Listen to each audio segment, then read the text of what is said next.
क्या कभी आपके साथ ऐसा हुआ है कि आपने किसी की बदतमीजी या अनदेखी का जवाब खामोशी से दिया? आपने सोचा कि आपकी चुप्पी उन्हें उनकी गलती का एहसास कराएगी, लेकिन हुआ इसका ठीक उलट। उन्हें कोई फर्क नहीं पड़ा। आपकी खामोशी को उन्होंने आपकी कमजोरी समझ लिया। स्टोइज्म कहता है कि हमें केवल उन चीज़ों पर ध्यान देना चाहिए जो हमारे नियंत्रण में है। लेकिन जब आपकी खामोशी असर करना बंद कर दे, तो इसका मतलब है कि अब आपको अपनी ऊर्जा की दिशा बदलनी होगी। आज हम उन्हीं 6 डार्क साइकोलॉजी और स्टोइक स्टेप्स के बारे में बात करेंगे, जो आपको तब उठाने चाहिए जब खामोशी हारने लगे। तो चलिए इस सफ़र में हमारे साथ जुड़ जाइए और चैनल को सब्सक्राइब कीजिए ताकि जब भी हम कोई वीडियो अपलोड करें तो सबसे पहले आप तक पहुंचे। तो जिन स्टेप्स के बारे में हम बात करने वाले हैं उनमें से पहला है भावनात्मक दूरी, इमोशनल डिटैचमेंट। अक्सर हम चुप हो जाते हैं, लेकिन अंदर ही अंदर उस इंसान के बारे में सोचते रहते हैं, पर सामने वाले को आपकी खामोशी के पीछे की तड़प महसूस नहीं होती। अब सिर्फ चुप मत रहिए, बल्कि इमोशनली डिटैच हो जाइए। उन्हें ये महसूस होना चाहिए कि अब आप उनसे नाराज भी नहीं हैं, बल्कि आपको उनकी मौजूदगी या अनुपस्थिति से कोई फर्क ही नहीं पड़ता। डार्क साइकोलॉजी के अनुसार इंसान को सबसे ज्यादा डर खो देने से नहीं, बल्कि महत्व खो देने से लगता है। स्टेप नंबर 2, अपनी दुनिया का विस्तार करें। Expand your universe. जब खामोशी काम ना करे तो समझ लीजिए आप उस इंसान के लिए बहुत ज्यादा अवेलेबल थे। अपनी ऊर्जा को खुद पर केंद्रित करें, नए शौक पालें, नए लोगों से मिलें या अपने करियर पर दुगना ध्यान दें।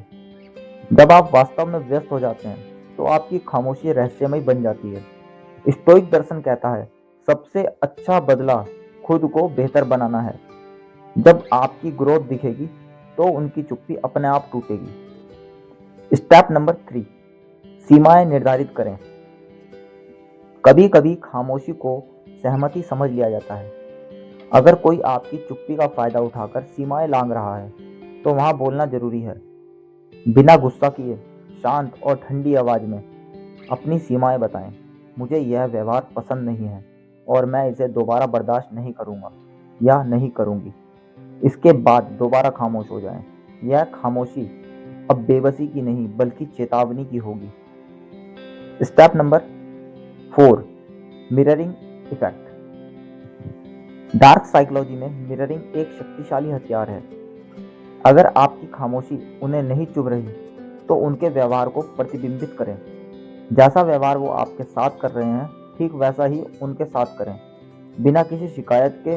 अगर वो बेरुखी दिखा रहे हैं तो आप भी वही दिखाएं।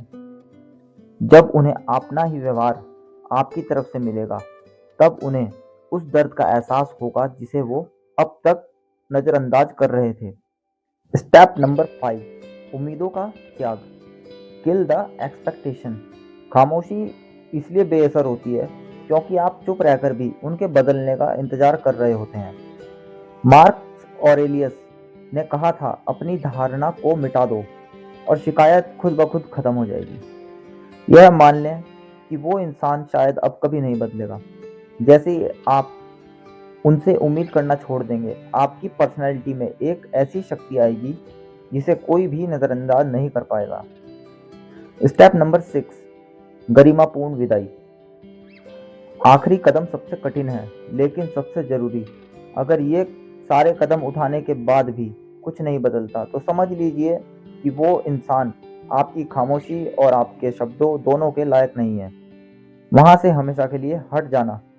कभी कभी सबसे बड़ी शक्ति किसी युद्ध को जीतने में नहीं, बल्कि उस युद्ध के मैदान को छोड़कर चले जाने में होती है।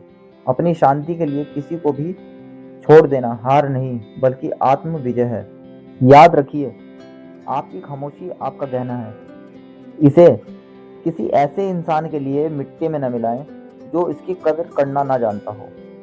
अगर आपको लगता है कि इस वीडियो ने आपको अपनी ताकत पहचानने में मदद की है, तो इसे लाइक करें और कमेंट में आई एम इन कंट्रोल लिखें। चैनल को सब्सक्राइब करें ताकि हम साथ मिलकर स्टोइज्म और मानव व्यवहार की गहराई को समझ सकें। चलिए मिलते हैं अगली वीडियो में।